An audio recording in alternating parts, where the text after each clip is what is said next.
आज हम लोग का टॉपिक रिफ्रैक्शन ऑफ लाइट है। लास्ट क्लास में हम लोग इसका कुछ पार्ट किए थे, लेकिन फिर भी हम लोग इस बार रिकैप करते ही आगे चलेंगे। तो रिफ्रैक्शन ऑफ लाइट किसे कहते हैं? तो हम लोग लास्ट क्लास में क्या सीखे थे कि लफ्ज लाइट एक मीडियम से दूसरे मीडियम की तरफ जाता है तो लाइट का एक्चुअल पार्ट में हल्का सा बेंड हो जाता है। लाइट को यहाँ से यहाँ जाना चाहिए था, लेकिन लाइट जा ऐसे रहा है, हल्का सा बेंड होके इधर से निकल रहा है। जबकि अगर मैं इस स्ट्रेट लाइन को फॉलो करूँ तो उसे ऐसे निकलना चाहिए था। तो इसी को डेविएशन कहते हैं। और इस डेविएशन जो हो रहा है जब लाइट एक मीडियम से दूसरे मीडियम की तरफ जा रहा है, तो इसी को कहते हैं रिफ्रैक्शन ऑफ लाइट।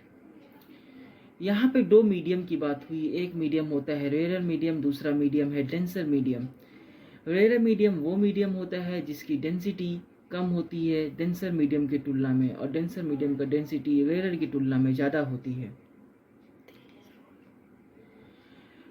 यहाँ पे हम देख पा रहे हैं कि लाइट रेयर मीडियम से डेंसर मीडियम की तरफ जा रहा है।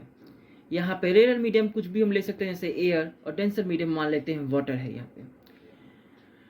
तो लाइट जब इंसिडेंट हुई तो इस इंटरफेस पे जहाँ पे दोनों मीडियम मिल रहे हैं वहाँ पे हम देखते हैं कि वहाँ से वो बेंड हो जाती है इस नॉर्मल की तरफ।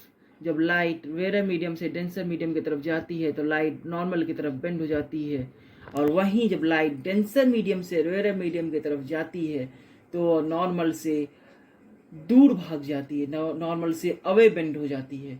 यहाँ पे लाइट का अगर रेयर वाला मैं देखूँ तो एक्चुअल पार्ट ये होना चाहिए था, सीधा लाइन यहाँ से, लेकिन लाइट हल्का सा अंदर मुड़ गई। और यहाँ पे लाइट का एक्चुअल पार्ट ये होना चाहिए था, लेकिन लाइट थोड़ा सा बाहर भाग गई। आइए आज हम लोग उस टॉपिक को आगे बढ़ाते हैं। ये सब तो पुराना रिकैप था। इसके आगे laws of refraction. Laws of refraction क्या कहता है? लॉज ऑफ रिफ्रैक्शन कहता है कि लाइट जब जा रही है तो उसमें एक इंसिडेंट रे रहता है, एक रिफ्रैक्टेड रे रहता है, और एक नॉर्मल रहता है इंटरफेस का। मतलब ये लाइन और ये नॉर्मल सब एक ही प्लेन पे लाई करते हैं, सब एक ही प्लेन पे लाई करते हैं।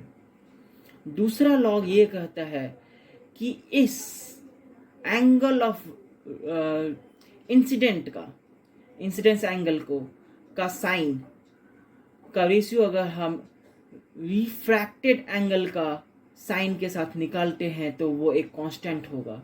Means sine i by sine r is a constant.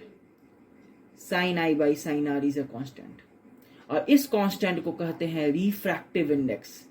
ये रिफ्रैक्टिव इंडेक्स ये भी दिखाता है कि एक मीडियम से जब लाइट दूसरे मीडियम में जाती है तो लाइट का स्पीड कुछ कम हो जाता है। अगर लाइट वैक्यूम से जा रही है किसी मीडियम में तो लाइट का वैक्यूम में कुछ स्पीड कुछ अलग होगा, और लाइट का स्पीड उस मीडियम में कुछ अलग होगा, जैसे यहाँ पे नोटिस किया गया है। तो कुछ कम हो जाता है, कुछ स्पीड में डिफरेंस आता है, और ये स्पीड के डिफरेंस का रेशियो को भी रिफ्रैक्टिव इंडेक्स ही कहा जाता है। इसे हम दो फॉर्म में डिफाइन कर सकते हैं, स्पीड ऑफ लाइट के फॉर्म में या फिर angle of incident and angle of refraction के फॉर्म में। तो यहाँ पे एक और डेफिनेशन है, this is the measure of how much light slows down when it goes into a new medium. इसको म्यू के फॉर्म में डिफाइन किया जाता है, और ये म्यू अगर मैं लाइट के स्पीड में बात करूं तो एब्सोल्यूट रिफ्रैक्टिव इंडेक्स होता है speed of the light in vacuum. Vacuum में लाइट का क्या स्पीड है वो हम जानते हैं, 3 × 10⁸ होता है मीटर पर सेकंड में। और उस मीडियम में लाइट का स्पीड क्या है? देखिए, लाइट का स्पीड सबसे हाईएस्ट वैक्यूम में ही होता है। तो अगर वो वैक्यूम से किसी मीडियम की तरफ जा रही तो लाइट का स्पीड डिक्रीज ही करेगा, इंक्रीज नहीं करेगा। ठीक, तो हम देखते हैं एब्सोल्यूट रिफ्रैक्टिव इंडेक्स वैक्यूम में 1 होगा, क्योंकि अगर मैं दोनों की स्पीड वैक्यूम की रख दूं तो ये 1 आ जाता है। एयर में जो रिफ्रैक्टिव इंडेक्स होती है वो 1 से थोड़ी सी ज़्यादा होती है, नेग्लिजिबल अमाउंट में, लेकिन ज़्यादा होती है।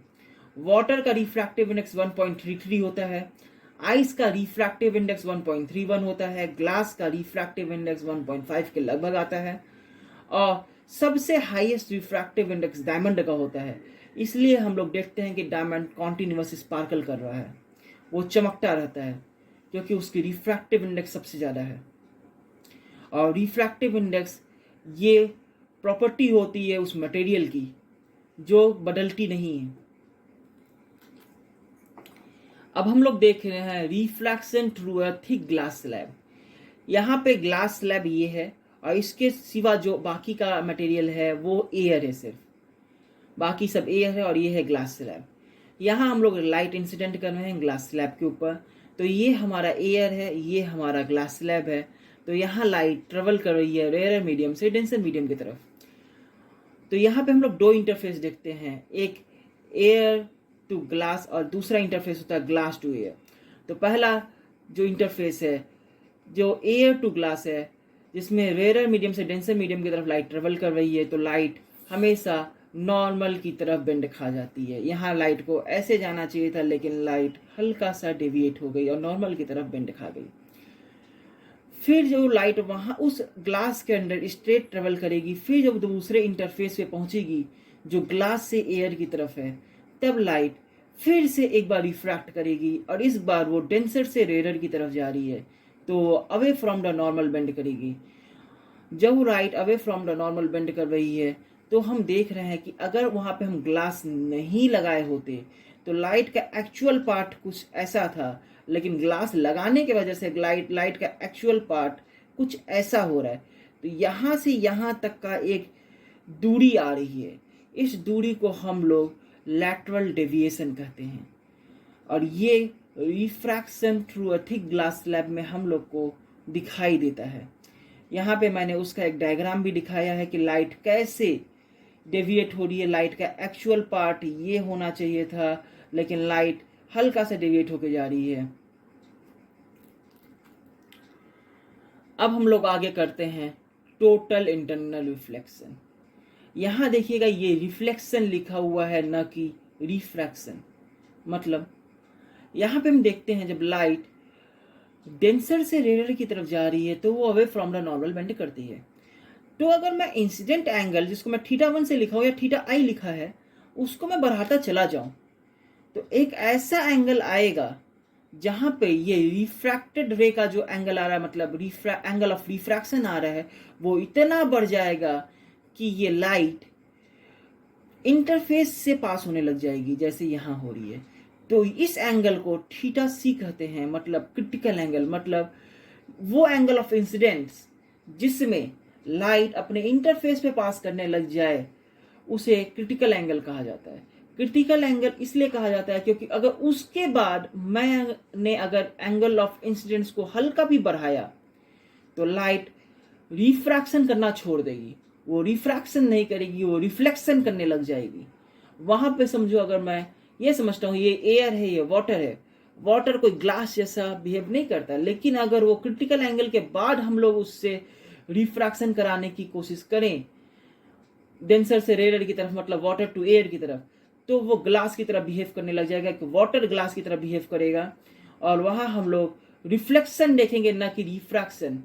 और वहां पे लाइट वाटर के इंटरफेस पे टकरा के वापस अंदर आ जाएगी जैसे कि वो वाटर नहीं एक मिरर हो, और इसी को हम लोग बोलते हैं टोटल इंटरनल रिफ्लेक्शन।